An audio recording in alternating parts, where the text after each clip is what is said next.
नमस्कार सभी लोगों को, उत्कर्ष क्लासेस में आप सब लोगों का स्वागत है। तो देखिए, हम बात कर रहे थे जियोडिसी के बारे में, पृथ्वी के बारे में हम अध्ययन कर रहे थे। और पृथ्वी में मैंने आपको कुछ चीज़ें आपको बताई थी, बेसिक फैक्ट आपको मैंने अर्थ के बारे में लास्ट क्लास में बताए थे। तो देखिए, अभी हम बात करेंगे कुछ और चीज़ों के बारे में। जैसे पृथ्वी पर कुछ आड़ी और तिरछी रेखाएं खींची जाती हैं और इनका भी बहुत महत्व है, तो इनको भी थोड़ा सा हम जान लेते हैं। हालांकि आप अक्षांश और देशांतर रेखाओं के बारे में अच्छी तरह से समझते होंगे कि क्या इसका रेखाओं का मतलब है और क्या इनका उपयोगिता भी है। तो देखिए, अभी हम बात करेंगे उसी टॉपिक को आगे लेके चल रहे हैं, पृथ्वी को ही। तो यहाँ पर पृथ्वी पर कुछ रेखाएं दिखाई देती हैं। इन रेखाओं को हम बोलते हैं अक्षांश एवं देशांतर रेखाएं। अक्षांश एवं देशांतर रेखाएं, या हम ये कहें इनको लैटिट्यूडनल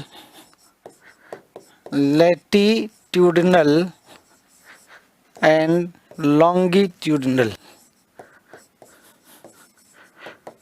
लाइंस। ठीक है, तो लैटिट्यूडनल और लॉन्गिट्यूडनल लाइन इनको हम कहते हैं।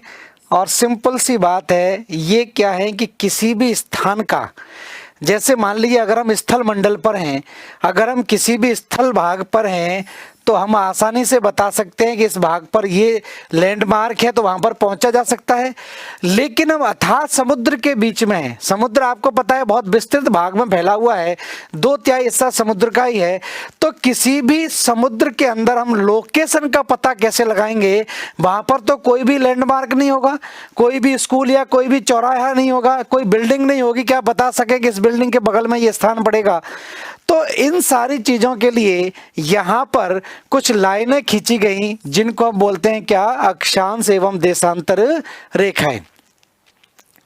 अब ये जो अक्षांश और देशांतर रेखाएं क्या होती हैं, इसको थोड़ा सा हम यहां पर जान लेते हैं। जैसे ये मान लीजिए इस तरह से पृथ्वी है और पृथ्वी पर कुछ लाइनें इस तरह से खींची जाती हैं। कुछ लाइनें आप देखेंगे पश्चिम से पूरब की तरफ इस तरह से वृत्त बनाते हुए खींची जाती हैं, इस तरह से नजर आती हैं।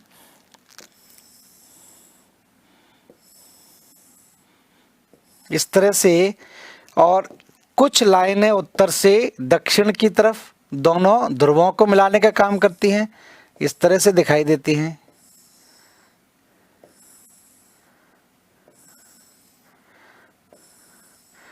तो दोनों ध्रुवों को मिलाने वाली इन आभासी रेखाओं को हम क्या बोल देते हैं? इन रेखाओं को तो हम बोल देते हैं देशांतर रेखाएं। देशांतर रेखाएं, और इन रेखाओं को हम क्या बोल देते हैं? अक्षांश रेखाएं। अक्षांश रेखाएं या पैरेलल्स भी इनको बोलते हैं, लैटिट्यूडनल लाइंस या पैरेलल भी इनको बोलते हैं। पैरेलल्स एक दूसरे के समानांतर खींची जाती हैं। अब क्या इनका मतलब होता है, कैसे खींची जाती हैं, क्या यूज है और किस तरह से आपके एग्जाम में इससे प्रश्न पूछे जा सकते हैं? तो देखिए, पहले हम बात करेंगे अक्षांश रेखाओं की। अक्षांश रेखाएं, तो देखिए अक्षांश रेखाओं की हम बात करें तो अक्षांश रेखाओं से जो प्रश्न आपके बनते हैं उसमें सीधा पहले तो जान लेते हैं क्या स्थिति है। अब जैसे ये मान लीजिए पृथ्वी है, ठीक है। पृथ्वी क्या है? लगभग गोलाकार है, जिसकी हम बात कर चुके हैं। तो पृथ्वी को हम एक गोला मान लेते हैं, और कोई भी अगर गोला होगा तो उसका कोई ना कोई केंद्र होगा। तो ये पृथ्वी का क्या हो गया? केंद्र हो गया। और पृथ्वी के केंद्र से होते हुए हम यहां से एक लाइन खींच दें जो कहां से गुजर रही है? केंद्र से होकर गुजर रही है। तो पृथ्वी के केंद्र से होकर जो लाइन गुजर रही है, इसको हमने मान लिया क्या? 0 डिग्री अक्षांश रेखा। तो 0 डिग्री अक्षांश रेखा इसको हमने माना, और 0 डिग्री अक्षांश रेखा क्या कर रही है कि पृथ्वी को बराबर 2 भागों में विभाजित कर रही है। It divides earth equally into 2 parts. तो अर्थ को जब इक्वली 2 भागों में विभाजित करती है तो इस लाइन को हमने नाम क्या दे दिया, इसको इक्वेटर नाम दे दिया, ठीक है। या हिंदी में इसको हमने क्या बोल दिया, भूमध्य रेखा बोल दिया। भू माने पृथ्वी और मध्य माने बीचों बीच में, तो भूमध्य रेखा इसको हमने नाम दिया, ठीक है। अब ये जो रेखा है ये पृथ्वी को 2 बराबर गोलों में विभाजित कर रही है। यहां से यहां तक एक आधा गोला हो जाएगा और यहां से यहां तक एक आधा गोला हो जाएगा। जब भूमध्य रेखा बीचों बीच से गुजरेगी तो पृथ्वी 2 आधे आधे गोलों में विभाजित हो जाएगी। तो जो ऊपरी गोला है, उत्तर की तरफ जो गोला होगा, इसको हम क्या बोल देंगे, इसको हम बोल देंगे उत्तरी गोलार्ध। उत्तरी गोलार्ध कहलाएगा, या इसको हम क्या बोल देंगे, northern hemisphere. Northern hemi means आधा और स्फीयर मीन्स गोला, तो नॉर्दर्न हेमिस्फीयर कहलाएगा। और इस वाले गोले को, आधे गोले को हम क्या बोलेंगे, दक्षिणी गोलार्ध बोल देंगे। दक्षिणी गोलार्ध या साउदर्न हेमिस्फीयर।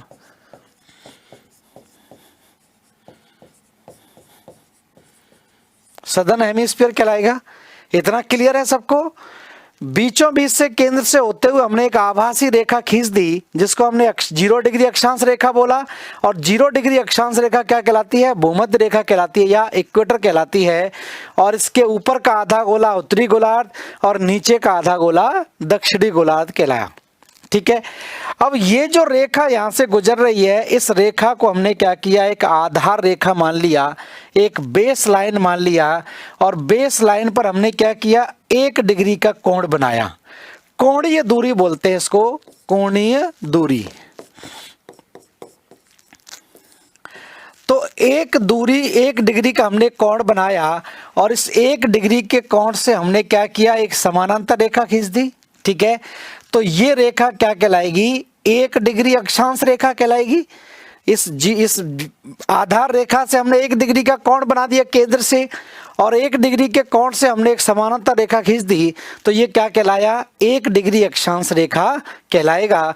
और 1 डिग्री कहाँ पर है, उत्तर में है, तो इसको क्या बोलेंगे, 1 डिग्री उत्तरी अक्षांश बोलेंगे। 2 डिग्री का मान लीजिए कोण बनाते हैं और एक समानांतर रेखा खींच देते हैं, तो ये क्या कहलाएगा, 2 डिग्री उत्तरी अक्षांश कहलाएगा।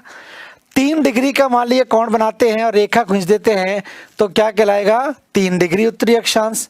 4 डिग्री का 4 डिग्री, और ऐसे ही हम रेखा खींचते चले जाएंगे तो अधिकतम यहां से लेकर यहां तक कितने अक्षांश बनेंगे या कितने यहां पर कोण बन पाएंगे। तो यहां से यहां तक कोण कितने बनेंगे, 90 ही बनेंगे। इसी तरह से हम बात करें दक्षिणी गोलार्ध की, तो यहां पर 1 डिग्री का कोण बनाया और एक समानांतर रेखा खींच दी, तो ये क्या कहलाएगा, 1 डिग्री दक्षिणी अक्षांश कहलाएगा। 2 डिग्री का कोण बनाया, 2 डिग्री दक्षिणी अक्षांश कहलाएगा। 3 डिग्री का कोण बनाया, 3 डिग्री दक्षिणी अक्षांश कहलाएगा। और ऐसे ही 1-1 डिग्री पर खींचते चले जाएंगे तो ये लाइन बिल्कुल सीधी हो जाएगी। तो यहां से यहां तक कितने कोण बनेंगे, 90 डिग्री। 1-1 डिग्री पर बनाएंगे तो यहां पर लाइन 90 डिग्री की सीधी हो जाएगी।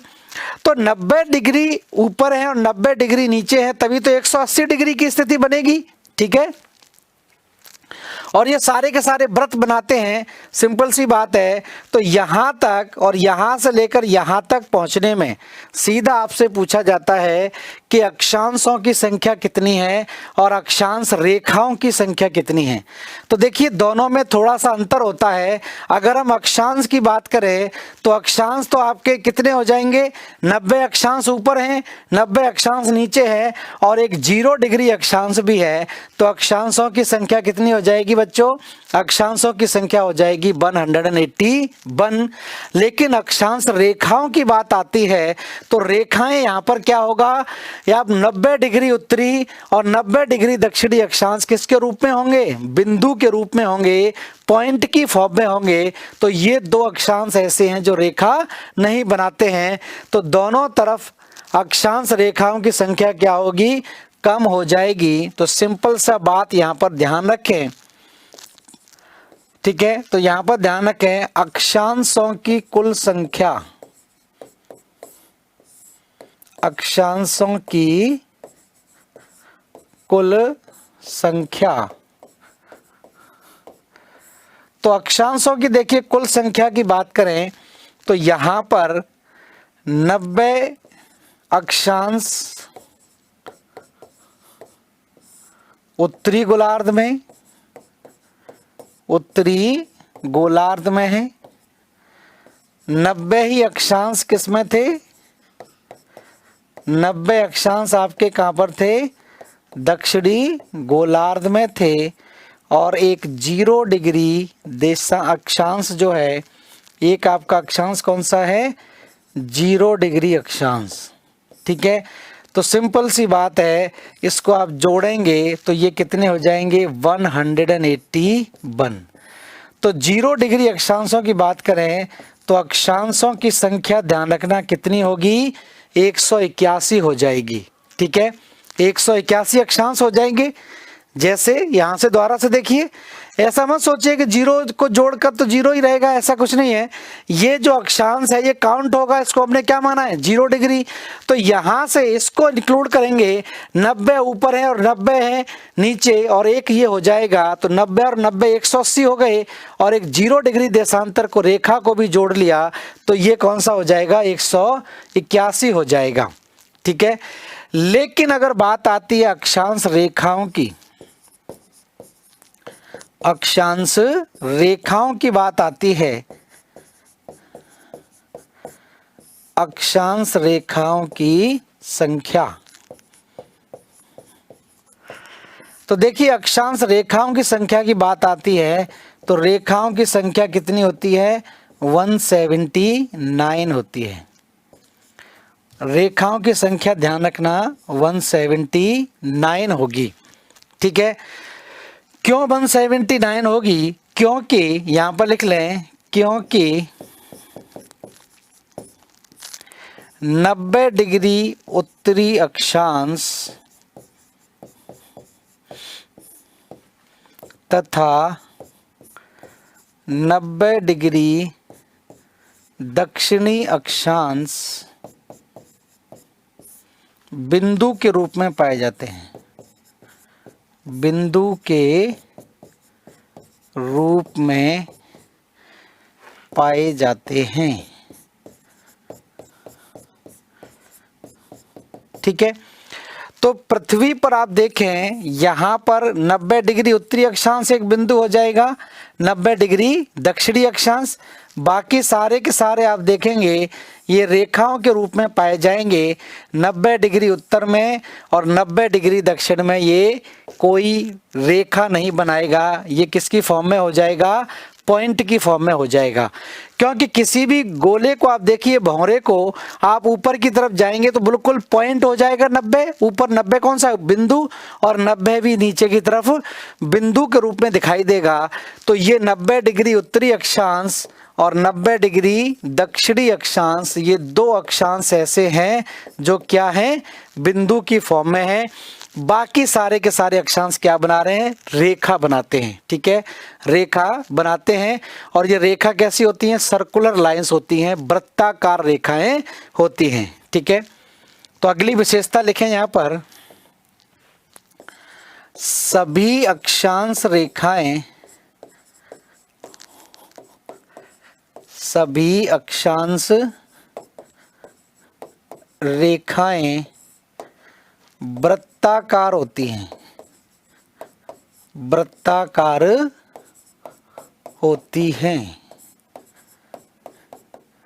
ये जरूरी जानना इसलिए भी है कि कथनों में आपसे पूछ लेंगे, कथन दे देंगे 3-4, जैसे कि सभी अक्षांश रेखाएं वृत्ताकार होती हैं और सभी देशांतर रेखाएं भी वृत्ताकार होती हैं। तो ध्यान रखना, देशांतर रेखाएं अर्धवृत्ताकार होती हैं, जबकि अक्षांश रेखाएं कैसी होती हैं, वृत्ताकार रेखाओं के रूप में जानी जाती हैं। तो अक्षांश रेखाएं वृत्त बनाती हैं, पूरा सर्कुलर लाइंस होती हैं, ठीक है।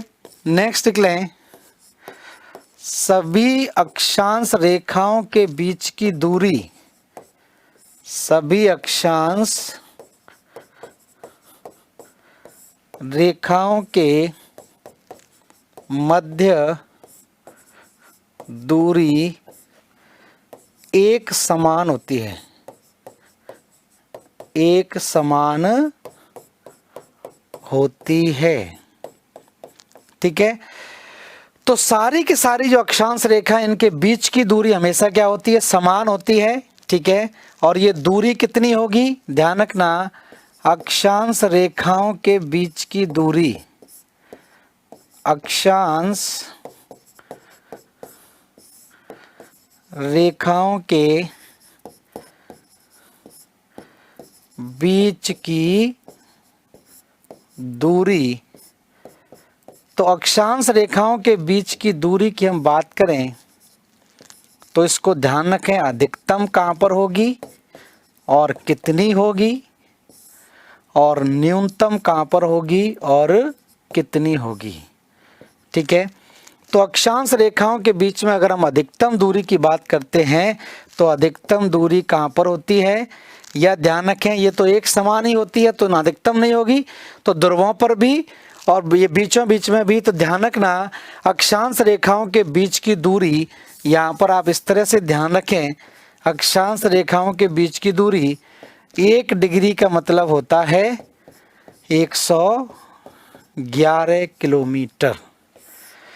तो दो अक्षांश रेखाओं के बीच की दूरी हमेशा एक समान होती है, तो अक्षांश रेखाओं के बीच की दूरी मतलब 1 डिग्री का मतलब क्या हो जाएगा, 111 किलोमीटर हो जाएगा।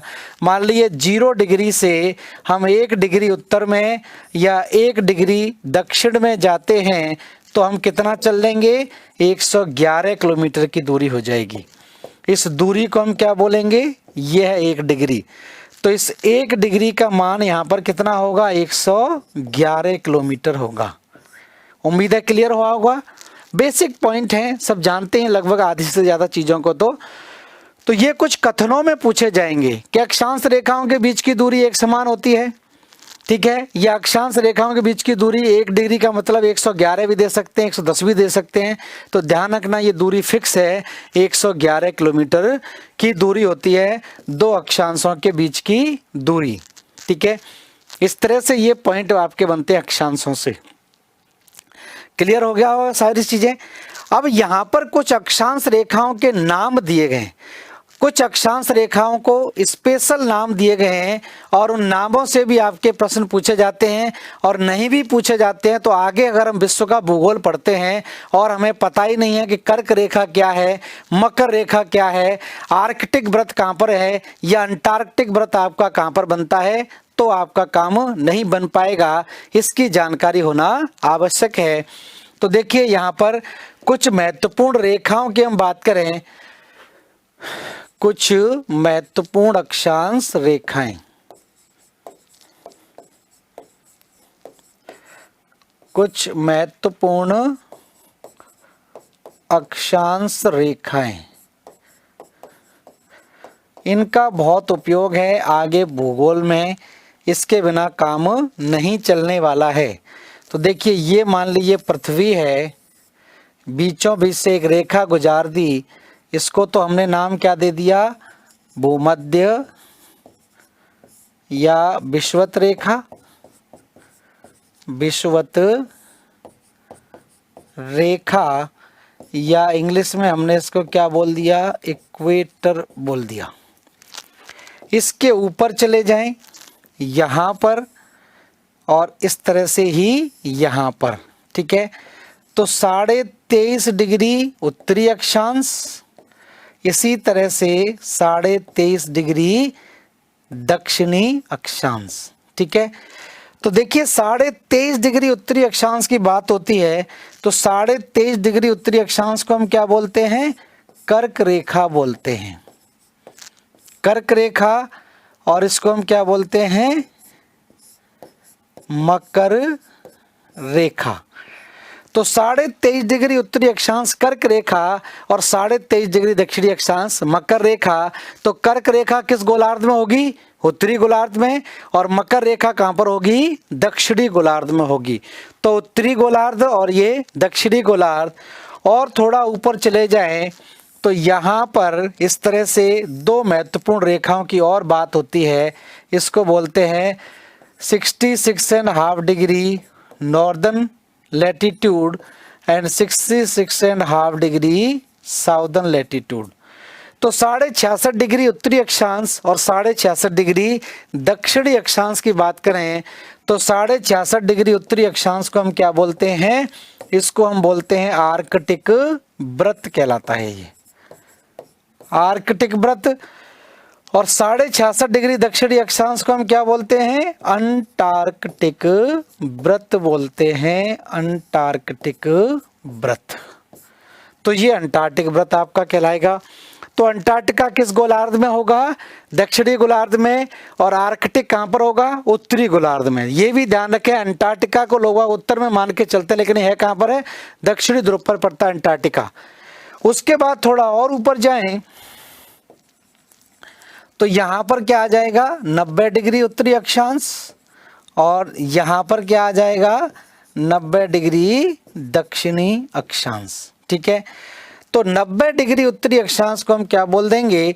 इसको हम बोल देंगे उत्तरी ध्रुव, नॉर्थ पोल, और इसको हम क्या बोल देंगे? दक्षिणी ध्रुव। इस तरह की स्थिति बनती है। तो 90 डिग्री उत्तर में उत्तरी ध्रुव और 90 डिग्री दक्षिण में दक्षिणी ध्रुव आपका कहलाता है। तो ये कुछ महत्वपूर्ण रेखाएं जिनसे प्रश्न आपका बनता है। महाद्वीप हम पढ़ेंगे तो महाद्वीपों में आपसे पूछा जाता है कि किस महाद्वीप से कौन सी रेखाएं गुजरती हैं, या उस महाद्वीप के कौन कौन से देशों से गुजरती हैं। तो ये बेसिक इंफॉर्मेशन आपको होना जरूरी है, क्योंकि एग्जाम के पॉइंट ऑफ व्यू से यहाँ पर प्रश्न आपके पूछे जाते हैं। कि पूछ लेंगे कि भूमध्य रेखा कौन कौन से महाद्वीपों से होकर गुजरती है, या कर्क रेखा कौन कौन से महाद्वीपों से, या मकर रेखा कौन कौन से महाद्वीपों से। और अगर महाद्वीपों की हमें पता होगी तो हम देशों के बारे में भी जान सकते हैं कि किस देश से कौन सी रेखा गुजरती है। अब इसको कैसे याद रख सकते हैं? तो बहुत सिंपल तरीके से मैं आपको एक ट्रिक के थ्रू ये बता देता हूं कि किस महाद्वीप से कौन सी रेखा गुजरती है। थोड़ा सा फोकस करना पड़ेगा। एक बार ध्यान से अब चीज़ों को समझ लेंगे तो हमेशा के लिए आपको ये पॉइंट याद हो जाएगा और आपके एग्जाम के लिए आसान भी बन जाएगा। ठीक है, कैसे याद रखें? महाद्वीपों का क्रम तो आपको पता ही है। महाद्वीपों के क्रम की बात करें तो सबसे बड़ा महाद्वीप और उसके बाद घटते हुए क्रम में हम लिखते चले जाएं तो महाद्वीपों में सबसे पहले कौन आ जाएगा? एशिया महाद्वीप आ जाएगा। एशिया महाद्वीप के बाद दूसरा बड़ा महाद्वीप कौन सा है? अफ्रीका आ जाता है। अफ्रीका, अफ्रीका के बाद तीसरा बड़ा महाद्वीप कौन सा है? उत्तरी अमेरिका है। उत्तरी अमेरिका के बाद कौन सा आता है? दक्षिणी अमेरिका। दक्षिणी अमेरिका। और 5वें नंबर पर हालांकि क्षेत्रफल के आधार पर अगर हम देखें तो अंटार्कटिका आता है, लेकिन अंटार्कटिका बिल्कुल दक्षिणी ध्रुव पर पड़ जाता है, तो वहां तक ये कोई रेखा नहीं पहुंच पाती। वो कहां पर है? 66.5 डिग्री के दक्षिण में पड़ता है। तो अंटार्कटिका को यहां पर हटा दें क्योंकि उससे ये कोई रेखा नहीं गुजरती है। तो यहाँ पर कौन आ जाएगा? यूरोप आ जाएगा। और 6वें नंबर पर यहाँ कौन आ जाएगा? ऑस्ट्रेलिया आ जाएगा। ठीक है, तो ये 6 महाद्वीपों को घटते हुए क्रम में आप देखें और आपके एक लाइन केवल याद रखें महाद्वीपों के बारे में। आपको याद रखने हैं 3 बार, 3 तो आपको आम याद रखने हैं। 3 बार मैं यहां पर लिखता हूं क्या? 3 आम। आम। ठीक है, 3 आम आपको याद रखेंगे तो ये यहाँ पर 3 आम इस तरह से इसको बंद कर देंगे तो आम आपको स्पष्टली दिखाई दे जाएंगे। 3 बार आपको आम लिखना है और हर एक महाद्वीप के सामने अक्षर आना चाहिए। तो आम हो गए। 3 बार आपको याद रखना है क्या? 3 बार आपको याद रखना है कवि। 2 बार कवि आपको इस तरह से लिखना है, 2 बार कवि इस तरह से, और एक बार कभी आपको इस तरह से लिखना है। इसको भी बंद कर देते हैं बॉक्स में। तो ये कभी आपको एक इस तरह से लिखना है लंबवत, बाकी ये दोनों हॉरिजॉन्टल लिखने हैं, क्षैतिज लिखने हैं। ठीक है, तो 3 आम और 3 कवि, ये फोटो आपको ध्यान रखना है दिमाग में। अब इसका क्या मतलब है इसको मैं यहां बता देता हूं। आ का मतलब है आर्कटिक व्रत, आर्कटिक व्रत। म का मतलब है मकर रेखा, ट्रॉपिक ऑफ कैप्रिकॉर्न, मकर रेखा। क का मतलब हो जाएगा कर्क रेखा, कर्क रेखा। और वी का मतलब हो जाएगा विषुवत रेखा, विषुवत रेखा। ठीक है, तो ये 4 पॉइंट ये याद हो जाएंगे। आम, कवि, आ से आर्कटिक व्रत, मा से मकर रेखा, का से कर्क रेखा और वी से यहाँ पर क्या आ जाएगा, विषुवत रेखा आपका आ जाएगा। काम आसान हो गया। इतनी चीज आपको ध्यान रखनी है। महाद्वीपों का क्रम लगभग आपको याद रहता ही है, घटते हुए क्रम में 6 महाद्वीप ले लेते हैं, 3 आम लेने हैं और 3 कवि लेने हैं। अब एग्जाम में प्रश्न आपका कैसे पूछा जाएगा, एग्जाम के हिसाब से देखिए। अगर आपसे पूछा जाए कि एशिया महाद्वीप से कौन कौन सी रेखाएं गुजरती हैं, तो आप देखिए एशिया महाद्वीप के सामने कितने वर्ड आ रहे हैं। आ से आ जाएगा आर्कटिक व्रत, का से कर्क रेखा और वी से विषुवत रेखा। तो एशिया महाद्वीप से 3 रेखाएं गुजर रही हैं, आर्कटिक व्रत, कर्क रेखा और विषुवत रेखा। अगर हम बात करें अफ्रीका महाद्वीप की, तो अफ्रीका महाद्वीप से कौन कौन सी रेखाएं गुजर रही हैं, तो अफ्रीका में मा से मकर रेखा, का से कर्क रेखा और वी से क्या आता है, विषुवत रेखा आता है। तो अफ्रीका महाद्वीप से तीनों महत्वपूर्ण रेखाएं गुजरती हैं, मकर रेखा भी गुजर रही है, कर्क रेखा भी गुजर रही है और विषुवत रेखा भी गुजरती है। तो अफ्रीका महाद्वीप एकमात्र ऐसा महाद्वीप है जिससे चारों की चारों महत्वपूर्ण रेखाएं गुजरती हैं।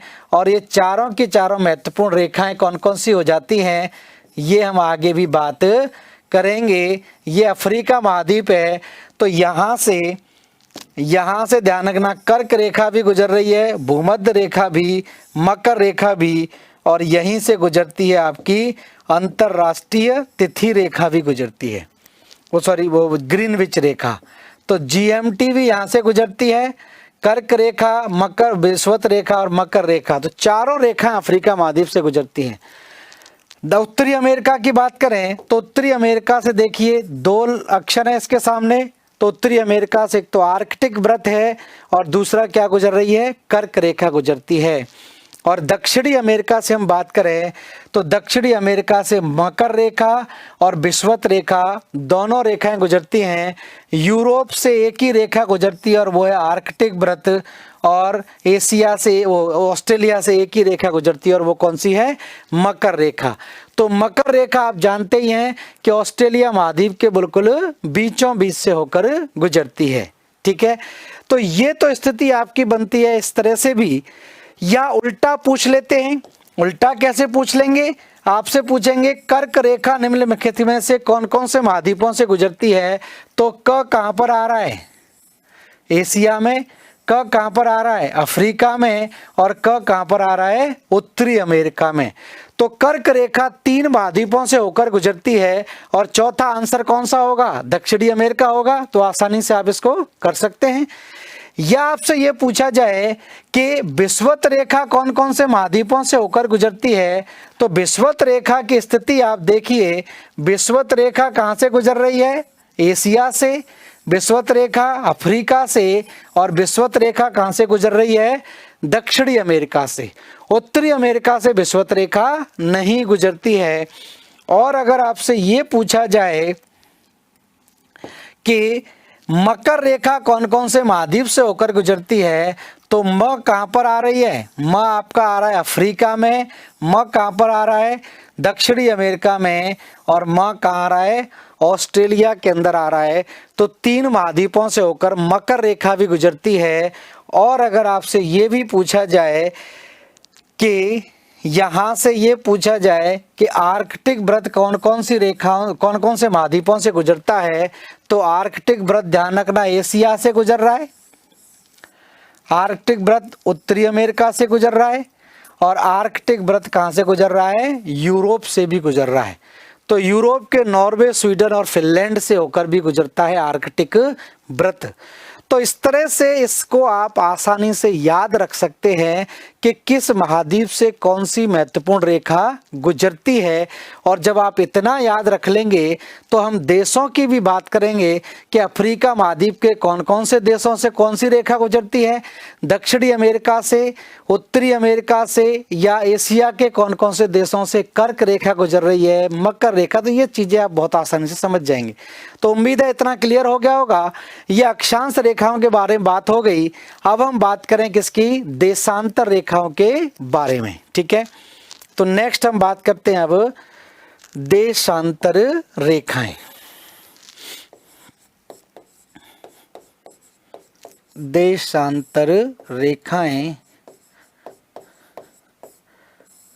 ठीक है, या लॉन्गिट्यूडनल लाइंस। तो दोनों ध्रुवों को मिलाने वाली आभासीय रेखाओं को, दोनों ध्रुवों को मिलाने वाली,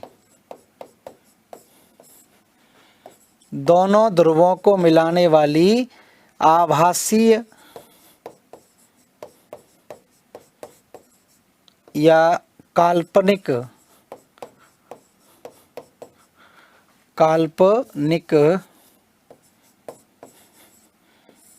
रेखाओं को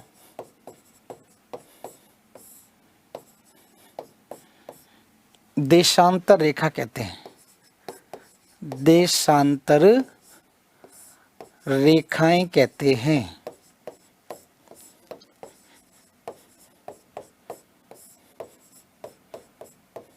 ठीक है, अब देशांतर रेखा, अब पृथ्वी क्या है, फुटबॉल के आकार की है।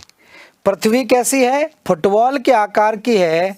ये मान लीजिए पृथ्वी है, इस तरह से अगर इसको मान के चलें तो ये मान लीजिए पृथ्वी है, और पृथ्वी पर इस तरह से हमने मान लिया यहाँ पर अक्षांश रेखाएं थी, इस तरह से अक्षांश रेखा हो गई, इस तरह से देशांतर, यहाँ पर अक्षांश रेखाएं। अब ये तो हमने डिसाइड कर लिया था, क्योंकि यहाँ उत्तर है, यहाँ दक्षिण है, बीचों बीच से हमने काट दिया तो 0 डिग्री हो गया। लेकिन ऊपर से कैसे डिसाइड करें, ऊपर से कैसे डिसाइड करें, यहाँ ना तो उत्तरी ध्रुव है, ना यहाँ दक्षिणी ध्रुव है, ना यहाँ पूर्वी ध्रुव है, ना पश्चिमी ध्रुव है। ये क्या है, दिशाएं जरूर हैं, लेकिन यहाँ पर ऐसा कोई पॉइंट नहीं है। तो यहाँ से कहाँ से 0 डिग्री देशांतर रेखा गुजारी जाए, जब हम 0 डिग्री गुजार लेंगे तभी तो हम फिर बाकी पश्चिमी और पूर्वी देशांतर की बात कर सकते हैं। ठीक है, तो 0 डिग्री देशांतर रेखा को गुजारने के लिए, 0 डिग्री देशांतर रेखा को गुजारने के लिए ध्यान रखना, यहाँ पर एक सम्मेलन का आयोजन किया गया। तो ये सम्मेलन आयोजन कब हुआ, 22 अक्टूबर 1884 में 0 डिग्री देशांतर रेखा,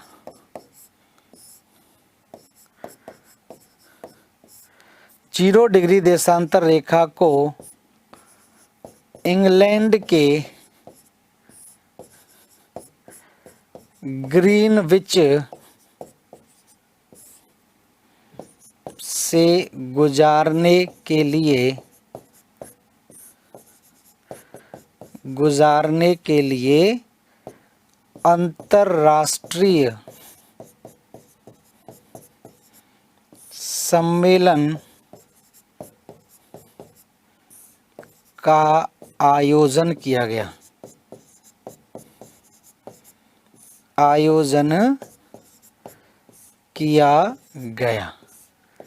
ठीक है, तो यहां पर क्या हुआ कि एक अंतर्राष्ट्रीय सम्मेलन होता है, और इस अंतर्राष्ट्रीय सम्मेलन में 0 डिग्री लाइन को गुजारने की बात होती है। 0 डिग्री देशांतर रेखा निर्धारित की गई, कहां से, इंग्लैंड के ग्रीनविच नामक जगह से। क्यों, क्योंकि यहाँ पर अंग्रेजों की क्या थी, एक रॉयल ऑब्जर्वेटरी थी। ब्रिटिश सरकार की यहाँ पर शाही खगोलशाला हुआ करती थी, ऑब्जर्वेटरी। तो शाही खगोलशाला जो है वो पड़ती थी कहाँ पर, ग्रीनविच नामक जगह पर थी। और इस शाही खगोलशाला से इसको गुजारने का निर्धारण किया गया। इसी वजह से 0 डिग्री देशांतर रेखा को हम क्या बोलते हैं, 0 डिग्री देशांतर रेखा को ग्रीनविच रेखा बोलते हैं। ग्रीनविच नामक जगह से ये गुजारी गई ग्रीनविच रेखा इसको बोलते हैं, या प्रधान मध्याह्न रेखा बोलते हैं।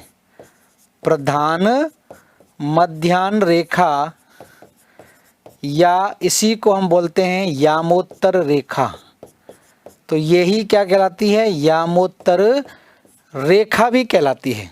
ठीक है, तो जब यहाँ पर ये तय हो गया कि 0 डिग्री लाइन यहाँ से गुजरेगी, तो फिर उसके पश्चिम और पूर्व का फैसला भी हो गया। पश्चिम की तरफ 1-1 डिग्री के कोणीय दूरी पर और पूर्व की तरफ 1-1 डिग्री की कोणीय दूरी पर लाइन खींची गई। तो ये स्थिति आपकी फिर आ गई यहाँ पर। ये मान लीजिए पृथ्वी है, और पृथ्वी पर यहाँ से तय हो गया कि 0 डिग्री देशांतर रेखा खींची जाएगी। तो 0 डिग्री देशांतर रेखा को हमने क्या बोल दिया, जीएमटी लाइन बोल दिया। 1-1 डिग्री की कोणीय दूरी, 1-1 डिग्री की कोणीय दूरी पर हम लाइन खींचते चले जाएंगे। तो कुछ इस तरह से लाइनें दिखाई देती होंगी। अगर आपने देखी होगी ग्लोब, तो एटलस अगर देखी होगी, तो यहाँ पर आपको इस तरह से ये रेखाएं नजर आती हैं। ठीक है, 0 डिग्री हो गई यहाँ से, तो 0 डिग्री से इधर की तरफ क्या हो गया, पूर्व हो गया, और 0 डिग्री से इधर की तरफ क्या हो गया, पश्चिम हो गया। तो 0 डिग्री से 1-1 डिग्री की कोणीय दूरी पर यहाँ पर लाइन खींचते चले गए, इधर की तरफ लाइनें खींचते चले गए, और 1-1 डिग्री के कोण पर पश्चिम में 1-1 लाइन खींचते चले गए। तो इधर की तरफ जो देशांतर होंगे, इन देशांतर को हम क्या बोलेंगे, पूर्वी देशांतर कहलाएंगे। पूर्वी देशांतर रेखाएं। ठीक है, और 0 डिग्री से इधर जो खींची गई, इनको हमने क्या बोला, पश्चिमी देशांतर रेखाएं। पश्चिमी देशांतर रेखाएं इस तरह से खींची गई। ठीक है, इधर पूर्वी देशांतर और इधर क्या हो गए, पश्चिमी देशांतर आपके हो गए। ठीक है, अब स्थिति क्या बनती है, अगर आपसे पूछा जाए कि देशांतर रेखाओं की संख्या क्या है, तो इसी को आप इस तरह से देखिए। ये मान लीजिए पृथ्वी है, ठीक है, और यहाँ पर उत्तरी ध्रुव है। अभी हम उत्तरी ध्रुव कहाँ देख रहे हैं, इधर, और दक्षिणी ध्रुव कहाँ पर है, इधर। अगर उत्तरी ध्रुव हमने यहाँ पर मान लिया, और उत्तरी ध्रुव से हमने एक लाइन इधर गिराई, एक लाइन हमने इधर गिरा दी, जैसे ये लाइन खींची गई है, ये लाइन क्या कहलाएगी, 0 डिग्री कहलाएगी। और इसी लाइन को हमने क्या मान लिया, जीएमटी मान लिया। ठीक है, अब इस 0 डिग्री से आप देखिए 1-1 डिग्री की कोणीय दूरी पर हम यहाँ पर लाइन खींचते चले गए। 1 डिग्री इधर हो गया, 2 डिग्री, 3 डिग्री, 4 डिग्री, 5 डिग्री, इस तरह से लाइनें खींचते चले जाएंगे। तो इसके ठीक पीछे कितना डिग्री आ जाएगा, यहाँ पर कितना आ जाएगा, 180 डिग्री आ जाएगा। और हम लाइन खींचते चले गए, तो 1-1 डिग्री के अंतराल पर लाइन खींचेंगे। और आपको पता है कि कोई भी गोला कितने डिग्री का होता है, 360 डिग्री का होता है। तो इन रेखाओं की संख्या भी कितनी हो जाएगी, ध्यान रखना, देशांतर रेखाओं की संख्या हमेशा 360 रहती है। देशांतर रेखाओं की संख्या कितनी होगी, 360। क्यों होगी 360, क्योंकि 1-1 डिग्री पर हम इसको खींचते जाएंगे तो कुल लाइनें कितनी खींच सकती हैं किसी भी गोले में, 1-1 डिग्री पर खींचेंगे तो लाइनों की संख्या भाई 360 ही हो सकती है, इससे ज्यादा नहीं होगी। तो 360 ही यहाँ पर रेखाएं खींची जाएंगी। तो ये ध्यान रखना 180 इधर और 180 इधर हो जाएगी, और देशांतर रेखाओं की कुल संख्या अगर पूछी जाए तो 360 ही होगी। और दूसरी चीज यहाँ पर और ध्यान देने वाली है, यहाँ पर एक और चीज ध्यान देनी है। ये तो 360 रेखा हो जाएंगी यहाँ से यहाँ तक। ये एक और प्रश्न पूछा जाता है कि वहां पर तो आप देख रहे थे कि अक्षांश रेखाओं को हम पैरेलल लाइंस भी बोलते हैं, तो उनके बीच की दूरी हमेशा एक समान थी। लेकिन यहां अगर पूछा जाए कि दो देशांतर रेखाओं के बीच की दूरी अधिकतम कहां पर होती है और न्यूनतम कहां पर होती है, तो ये भी आपका इंपॉर्टेंट पॉइंट है। यहां पर देखिए, तो एक पॉइंट यहां पर लिखिए, सभी देशांतर रेखाएं, सभी देशांतर रेखाएं अर्धवृत्ताकार होती हैं। अर्धवृत्ताकार, सेमी सर्कुलर होती हैं, अर्धवृत्ताकार होती हैं। तो सभी देशांतर रेखाएं ध्यान रखना कैसी होती हैं, अर्धवृत्ताकार या सेमी सर्कुलर लाइंस होती है। और अगला पॉइंट हम बात करें, दो देशांतर रेखाओं के, दो देशांतर रेखाओं के बीच की दूरी, दो देशांतर रेखाओं के बीच की दूरी बहुत इंपॉर्टेंट है, अधिकतम और न्यूनतम।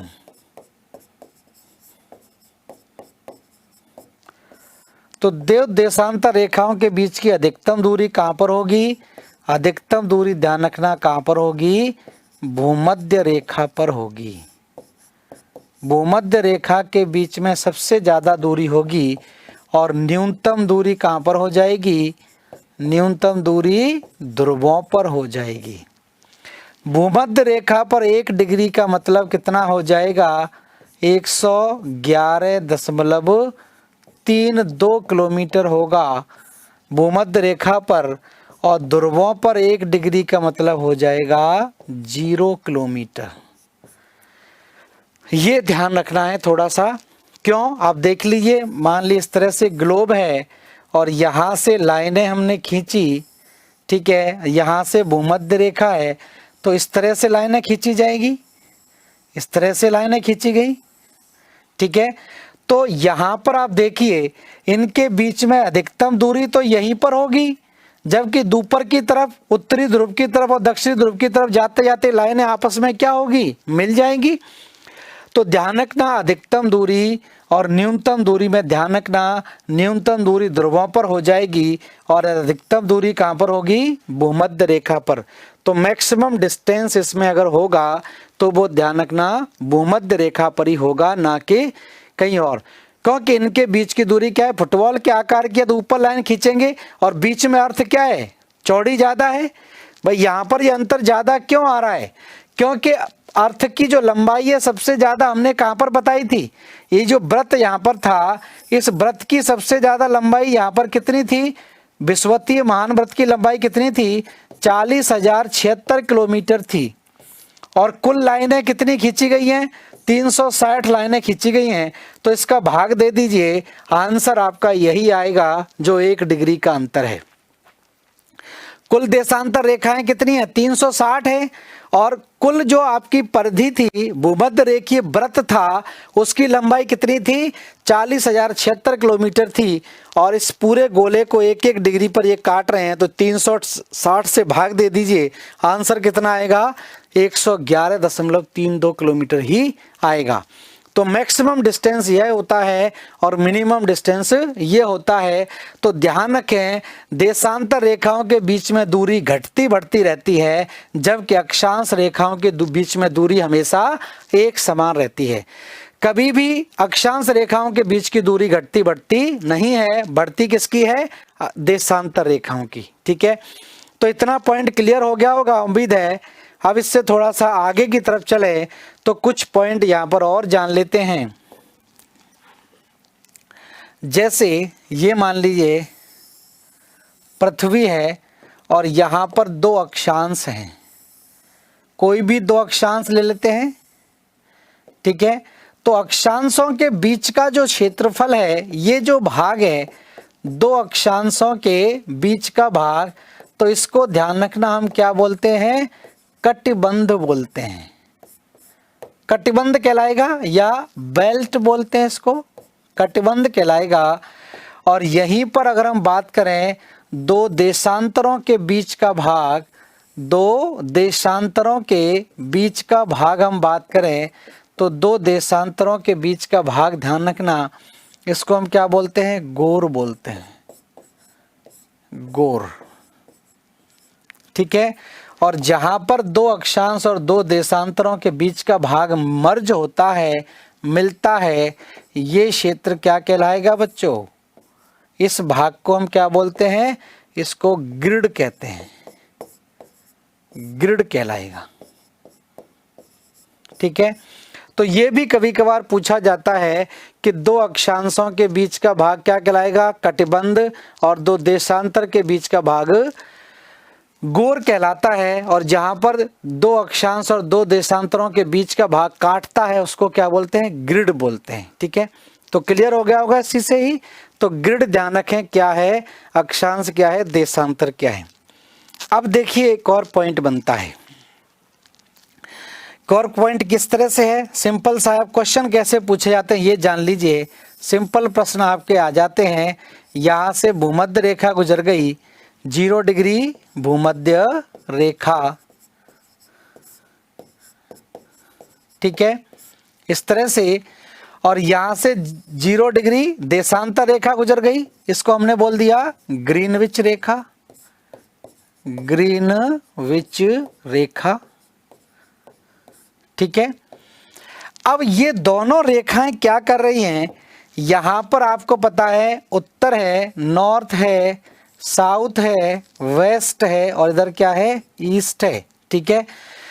तो यहां पर ये वाला भाग क्या कहलाएगा, नॉर्थ वेस्ट कहलाएगा, ये वाला भाग साउथ वेस्ट कहलाएगा, ये वाला भाग साउथ ईस्ट कहलाएगा, और ये वाला भाग क्या कहलाएगा, नॉर्थ ईस्ट कहलाएगा। भाई दोनों जो रेखाएं हैं, 0 डिग्री अक्षांश रेखा और 0 डिग्री देशांतर रेखा, पृथ्वी को 4 हिस्सों में बांट दे रही हैं, ठीक है, 4 गोलार्धों में बांट रही हैं। तो इधर की तरफ उत्तरी गोलार्ध, दक्षिणी गोलार्ध, पश्चिमी गोलार्ध और पूर्वी गोलार्ध हो गया। ये टुकड़ा क्या कहलाएगा, उत्तर पश्चिम कहलाएगा। ये भाग क्या कहलाएगा, उत्तर पश्चिम। इसको क्या बोलेंगे, दक्षिण पश्चिम। इसको क्या बोलेंगे, दक्षिण पूर्व। और इसको क्या बोल देंगे, उत्तर पूर्व बोल देंगे, ठीक है। अब आपसे पूछा जाए A, B, C और D ऑप्शन देकर आपसे पूछा जाए कि निम्नलिखित में से भारत की स्थिति किस भाग में है, भारत किस भाग में स्थित है, तो इन चारों में से भारत किस भाग में होगा। भारत के बीचों बीच से कर्क रेखा गुजरती है, और भारत के बीचों बीच से कर्क रेखा गुजरती है, तो आपको पता होगा कि भारत की स्थिति किस भाग में आ जाएगी, इस भाग में आ जाएगी। तो भारत ध्यान रखना उत्तर पूर्व में स्थित है, नॉर्थ और ईस्ट में भारत की स्थिति पड़ती है। इस तरह से भी थोड़ा सा बेसिक चीजें ध्यान रखें। अब देखिए एक और प्रश्न यहां से बनता है। कैसे प्रश्न यहां पर बनेगा, इस स्थिति को समझिए। जैसे एक और प्रश्न आपका बनता है कि जैसे पूछा जाता है आपसे कि कर्क रेखा या भूमध्य रेखा और आपकी ग्रीनविच रेखा एक दूसरे को किस महासागर में काटती हैं, ये भी आपसे पूछा जाता है। तो यहाँ पर देखिए अटलांटिक महासागर है, ये मान लीजिए अफ्रीका महाद्वीप है। इस तरह से अफ्रीका महाद्वीप, अफ्रीका महाद्वीप है, और अफ्रीका महाद्वीप के ऊपर आपको पता है इस तरह से क्या है, ये यूरोप है, और यूरोप के ऊपर आप देखेंगे यहाँ पर ब्रिटेन पड़ता है, ठीक है। तो यहां से खींच दी गई उन्होंने क्या 0 डिग्री, और यहां से खींची गई है क्या 0 डिग्री दे अक्षांश रेखा या भूमध्य रेखा, और यहां पर क्या है जीएमटी है, ग्रीनविच रेखा है। तो ये दोनों एक दूसरे को कहां पर काटेगी, यहां पर कौन सा महासागर है, तो इस महासागर का नाम बहुत बार पूछा गया है, इसको बोलते हैं अटलांटिक महासागर। ठीक है, तो नोट करके एक पॉइंट लिख लें यहां पर, ग्रीनविच रेखा, ग्रीनविच रेखा तथा भूमध्य रेखा, भूमध्य रेखा एक दूसरे को अटलांटिक महासागर में काटते हैं, अटलांटिक महासागर में काटती है। ठीक है, तो ये दोनों रेखाएं एक दूसरे को कहां पर काट रही हैं, अटलांटिक महासागर में काटती हैं। ये बहुत इंपॉर्टेंट पार्ट है, क्योंकि ये हिस्सा क्या है, ये अफ्रीका महाद्वीप के पश्चिमी भाग पर यहाँ पर एक दूसरे को ये क्रॉस करती हैं। इसको गिनी सागर भी बोलते हैं, गिनी के तट पर। तो ये पूछा जाता है कि भूमध्य रेखा और ग्रीनविच रेखा एक दूसरे को कहां पर काटती है। ठीक है, अब एक और प्रश्न यहां से आपसे और पूछा जाता है, एक और चीज यहां पर जानने वाली ये है, इसी स्थान पर ही, जैसे ये मान लीजिए यहां पर हम अभी तक तो पृथ्वी को इस तरह से देख रहे थे, यहां पर हम मानकर चल रहे थे कि ये तो भूमध्य रेखा है, ऊपर की तरफ ध्रुव है इस तरह से, नीचे की तरफ ये अक्षांश रेखाएं हैं इस तरह से। ठीक है, अभी तक हम इधर देख रहे थे कि नॉर्थ पोल यहाँ पर है और साउथ पोल यहाँ पर है, ऐसे मान के चल रहे थे। लेकिन अब हम चले जाएं कहाँ पर, उत्तरी ध्रुव पर। अगर हम उत्तरी ध्रुव पर चले जाते हैं और ये मान लीजिए पृथ्वी है, यहाँ पर हम पहुँच गए, यहाँ पर है नॉर्थ पोल, और नॉर्थ पोल से यहाँ से हमने एक रेखा खींची, तो ये तो 0 डिग्री देशांतर रेखा कहलाएगी, 0 डिग्री देशांतर रेखा। और इस 0 डिग्री देशांतर रेखा को हमने नाम क्या दे दिया है, इसको नाम दे दिया हमने ग्रीनविच रेखा, ग्रीनविच रेखा नाम दे दिया। ठीक है, अब होता क्या है कि इस ग्रीनविच रेखा से एक एक डिग्री के अंतराल पर हम खींचते चले गए लाइन, और हम कहाँ पहुँच गए, यहाँ पर पहुँच गए। तो जीएमटी के जस्ट अपोजिट में ये कितना डिग्री होगा, 180 डिग्री देशांतर होगा, 180 डिग्री देशांतर रेखा। और ये जो 180 डिग्री देशांतर रेखा है, इसको किस नाम से जाना जाता है, ये आपको बताना है। अगर आपसे पूछा जाए कि 0 डिग्री देशांतर रेखा को तो हम ग्रीनविच रेखा बोलते हैं, तो 180 डिग्री देशांतर रेखा क्या कहलाएगी। तो जिस एग्जाम की आप तैयारी कर रहे हैं उसके हिसाब से तो आपको ये पता होना चाहिए। ठीक है, इसके बारे में हम डिटेल में बात करेंगे, लेकिन आपको ये बिल्कुल कंठस्थ होना चाहिए कि अगर 180 डिग्री देशांतर पूछा जाता है तो इसका सीधा नाम क्या है, इसको नाम दिया गया है अंतरराष्ट्रीय तिथि रेखा। तो ये क्या कहलाती है, अंतरराष्ट्रीय तिथि रेखा कहलाती है, इंटरनेशनल डेट लाइन। अब इस इंटरनेशनल डेट लाइन तिथि रेखा नाम इसीलिए रखा है कि इसको पार करते ही क्या होता है, तिथि बदल जाती है, डेट बदल जाती है। इसी वजह से भी पूछा जाता है। कैसे क्वेश्चन पूछा जाता है, देखिए ध्यान से। एक व्यक्ति, क्वेश्चन आपका आएगा, एक व्यक्ति जीएमटी से पूर्वी देशांतर की ओर चलना शुरू करता है। इधर क्या है, पूर्व है, और इधर क्या है, पश्चिम है। एक व्यक्ति जीएमटी से पूर्वी देशांतर की ओर चलना प्रारंभ करता है और वो अंतरराष्ट्रीय तिथि रेखा अंतरराष्ट्रीय तिथि रेखा को पार करके पश्चिमी देशांतर पर आ जाता है। पूर्वी देशांतर से पार करके कहाँ गया? पश्चिमी देशांतर पर।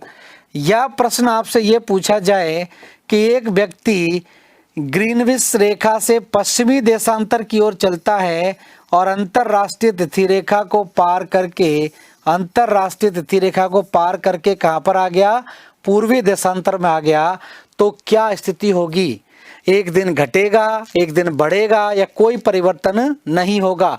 तो अंतरराष्ट्रीय तिथि रेखा को पूर्व या पश्चिम जाने पर एक दिन घटता है या बढ़ता है, किस तरफ बढ़ता है, किस तरफ घटता है, कैसे घटता है और कैसे बढ़ता है, क्यों घटता है और क्यों बढ़ता है, इसको थोड़ा सा हम कॉन्सेप्ट के आधार पर जान लेते हैं, जिससे कि आपके एग्जाम के हिसाब से कभी भी क्वेश्चन आपका गलत ना हो, कंफ्यूजन आपको पैदा ना हो।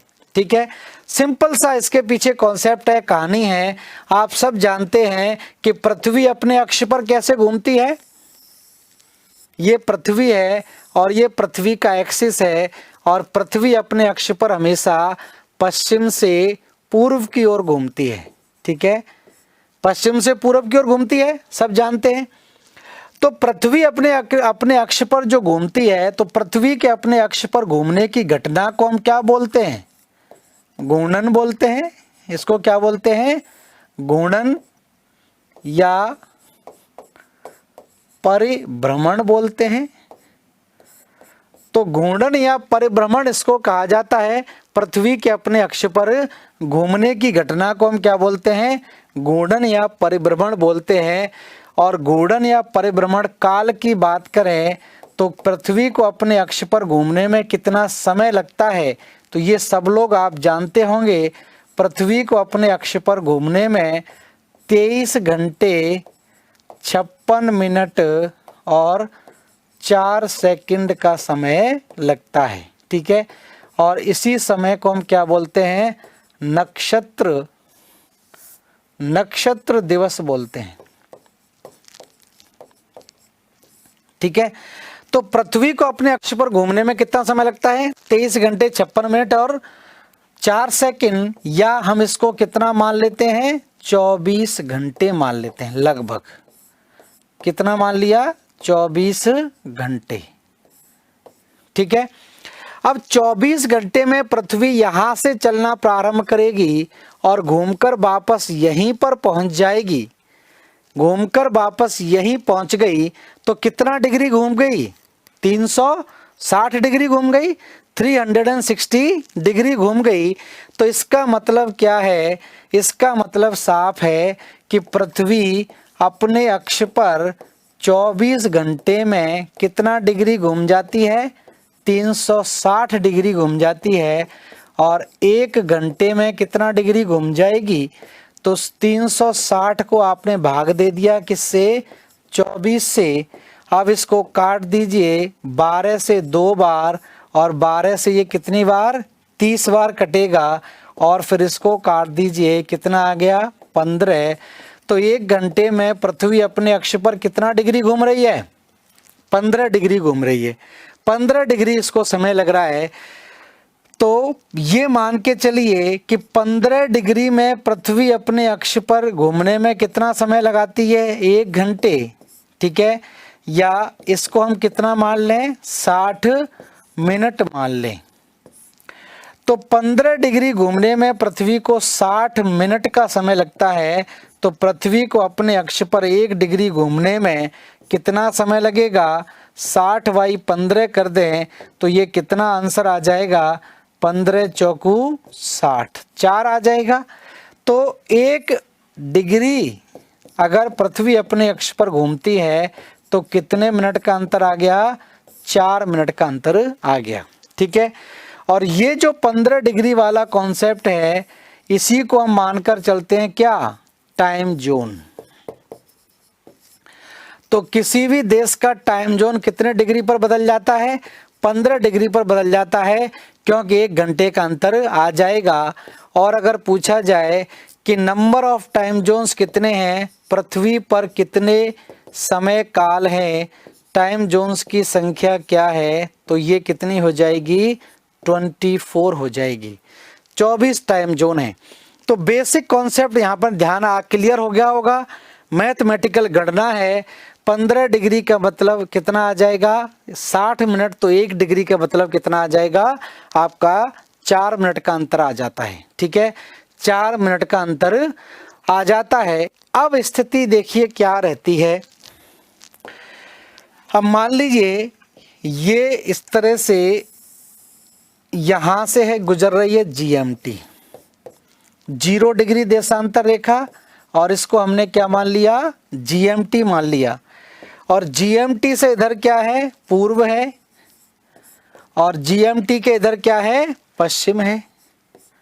ठीक है, अब जीएमटी पर 12 बजे का समय मान लेते हैं, और जीएमटी से अगर हम पूर्वी देशांतर की ओर जाते हैं तो जितना हम इधर जाएंगे समय उतना ही क्या होगा प्लस होगा, समय उतना ही क्या होगा बढ़ेगा।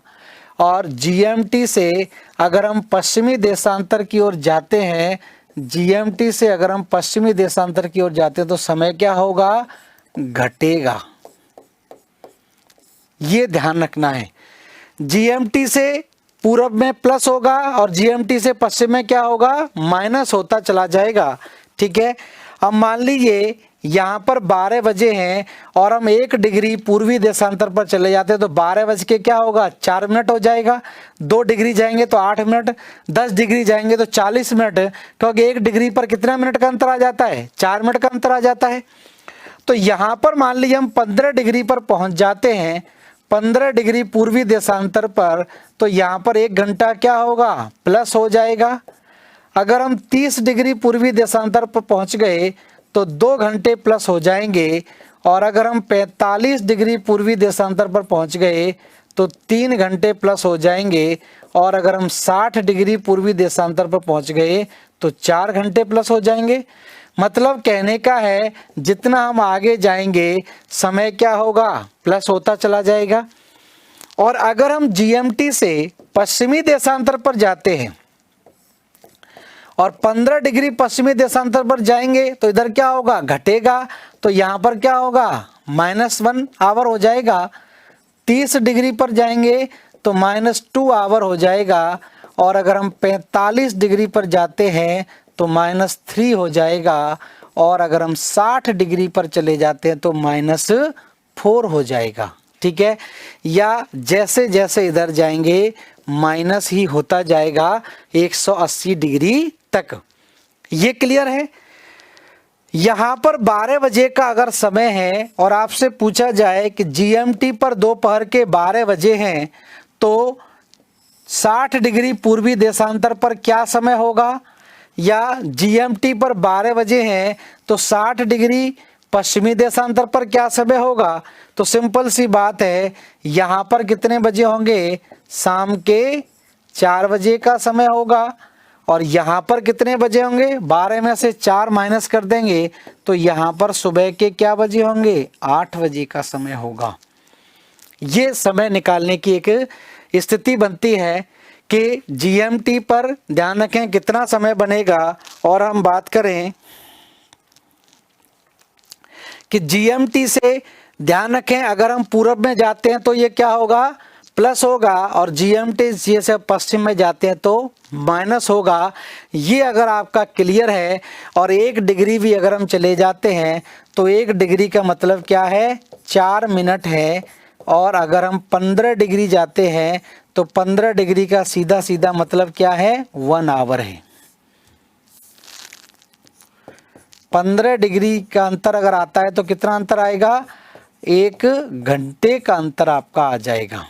ठीक है, तो ये चीज़ें थोड़ी सी यहाँ पर ध्यान रखनी है जिससे कि आपके एग्जाम के हिसाब से समझ में आ जाए। सीधा प्रश्न आपका पूछा जाएगा।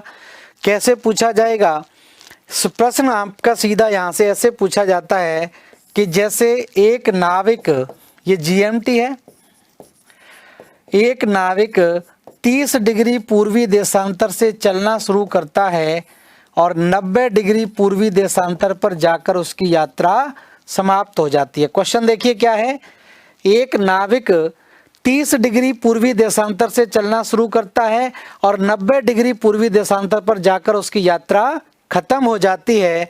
जहां से चलना शुरू किया था उसकी घड़ी में दोपहर के 2 बजे थे, तो यहाँ पर क्या समय होगा? क्लियर हो जाएगा आसानी से। जहां से चलना शुरू किया था उसकी घड़ी में 2 बजे थे, तो अभी कितने बजे होंगे? 30 डिग्री से चला है वो कितना? 90 डिग्री पर, तो कुल कितने डिग्री चला? 60 डिग्री। और 60 डिग्री का सीधा सीधा मतलब कितना है? 4 घंटे का अंतर आएगा। और ये कहाँ चला है? पूरब में ही चला है। तो यहाँ पर 2 में 4 जोड़ देंगे तो यहाँ पर कितने बजे का समय आ जाएगा? 6 बजे का समय आ जाएगा। इस तरह से ये निकाला जाता है। ठीक है, तो आज इतना ही रहने देते हैं। नेक्स्ट क्लास में हम इसको आगे कंटिन्यू करेंगे और आपको बताऊंगा किस तरह से इन रेखाओं का और भी उपयोग है। तो धन्यवाद सभी लोगों के जुड़ने के लिए। थैंक यू, नमस्कार।